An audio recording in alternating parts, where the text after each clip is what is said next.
You saw the title. Let's start this video off with a banger at flyweight. Alessandro Costa versus Kevin Borjas. Alessandro Costa is an absolute animal, being able to go toe-to-toe with people like Amir Albazi and Steve Erceg on this card fighting for the belt. That should tell you a lot about Alessandro Costa. Man's a beast. He's patient. He's good on the ground, good on the feet. He has a chin. He can go all 3 rounds without getting tired. This man is built for this division. I feel like he can go a very long way if he keeps it all dialed in. I got Alessandro Costa winning by 2nd round TKO. Next up at lightweight, we have Ismael Bonfim versus Vink Pichel. Hopefully I said that correct. Most likely didn't though. Anyway, I have Ismael Bonfim. Not only is Vink here coming off of a 2-year layoff, which means he might be experiencing ring rust when he comes back, but I also feel like that speed advantage that Bonfim has is going to be very apparent in this fight. I'd say the power advantage is definitely on Bonfim's side as well, but the size and the way Vink fights could definitely give Bonfim a lot of problems because Vink likes to fight at the end of his punches, and Bonfim seems like the kind of guy you can get to brawl with you, or like the guy that can get too overzealous, try to hit something big and completely miss, leaving himself wide open for a counter. And Pichel is also the veteran in this fight, so he's been here, he knows what to expect, he knows how to stay composed. With all this being said though, I really think I'm going to give it to Bonfim still. I just feel like the power eventually will be too much for Vink and he might bite the dust. I feel like Bonfim's going to finish it maybe in the 3rd round by KO. Next up at lightweight is Mauricio Ruffy versus Jamie Mullarkey, and Mauricio is making his UFC debut, so we really need to get a hold of his skills, know where they all are. So I wouldn't really bet if you bet for this fight, and my prediction would be Jamie Mullarkey, but that's mostly because I don't know about Mauricio, and looking up Dana White Contender Series fight is exhausting. Next up we have Joaquin Silva versus Drakkar Klose, but I'm Chael Sonnen and I can't let you get too close, and speaking of that, you better not let Joaquin Silva get too close either, because he is explosive, but he's also pretty bad. Losing to people like Nasrat Haqparast and then barely scraping by, and I mean barely scraping by, Clay Guida, it's something that you probably shouldn't really be that proud about, honestly. Drakkar Klose definitely winning this fight. I don't think it's to be in the 1st round. Maybe 3rd round KO is what I'm gonna go for here. This is an interesting one. Both are pretty new to the UFC, but the main difference is their styles. Their styles are what's gonna hurt them. One of them at least.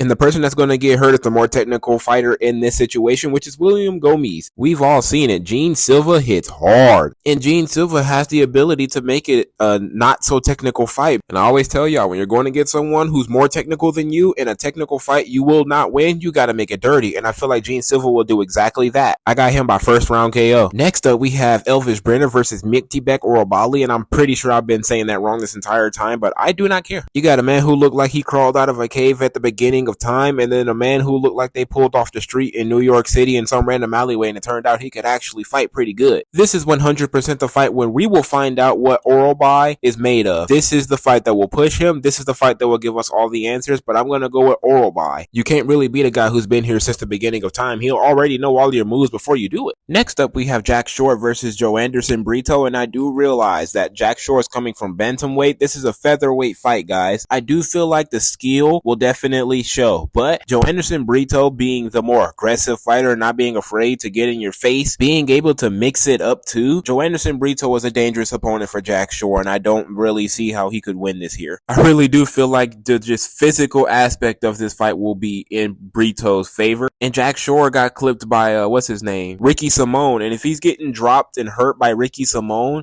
Joanderson Brito is probably about to flatline him. I'll give him 2 rounds at most. So I have Joanderson Brito by 2nd round KO. Next up, we have Paul Craig versus Caio Borralho. I bet I slaughtered that, but I don't care. Look, this fight is going to be interesting. Definitely going to be boring, but interesting, okay? Caio Borralho definitely has the advantage in the stand-up, though it may be not that much of an advantage in general, enough to get the scorecards on his side. But Paul Craig is someone you don't want to go to the ground with, you know, being able to throw up triangles at the last second and stuff like that with even the best fighters on top of him. Yeah, it's not a good thing for most people. So what I'm basically telling you is that if this fight touches the ground, you might as well go ahead and put your house on Paul Craig. And I don't care if he's getting dominated the entire fight. Paul Craig is one of those people that you don't really want to bet against simply because he can do anything at any moment of the fight, even doing something as dumb as holding on to someone's leg until he gets KO'd, you know? Stuff like that. Any division Paul Craig is in, he's basically Michael Johnson of that division. You really don't know if he's going to win or lose. You just got to flip a coin and hope for the best, honestly. So I think Caio Borralho is going to be smart enough to not go to the ground with this guy. Keep it on the feet, pick him apart up there where you're not that much better than him, but better enough to get it to the judges' scorecards and get your decision win. So Borralho by decision. Next up at middleweight, we have Michel Pereira versus Ihor Potieria. And I feel like if you got Potieria winning this fight, you might as well go ahead and be prepared to be homeless because Pereira is about to run through this man. I think Pereira is actually going to knock this guy out in the first round, honestly. That man's a bull. He's a machine. I feel like he's about to destroy this dude. Pereira by first round KO. Next up, we have Anthony Smith versus Victor Petrino, and I'll definitely have Petrino here. First round KO. He's definitely getting Anthony Smith up out of there. Next, we have Jonathan Martinez and the return of Jose Aldo, or Jose Aldo, whichever one y'all use. I don't care. Look, everybody's been talking about the leg kicks. Jose Aldo was one of the worst people to leg kick against because of his leg kick defense. He knows how to defend leg kick better than almost anybody on this entire UFC roster. Maybe Jan Blachowicz is better, but that's about it. You can't take Aldo down, and Aldo is a monster on the feet, being able to compete with Jan for a few rounds before gassing out. I feel like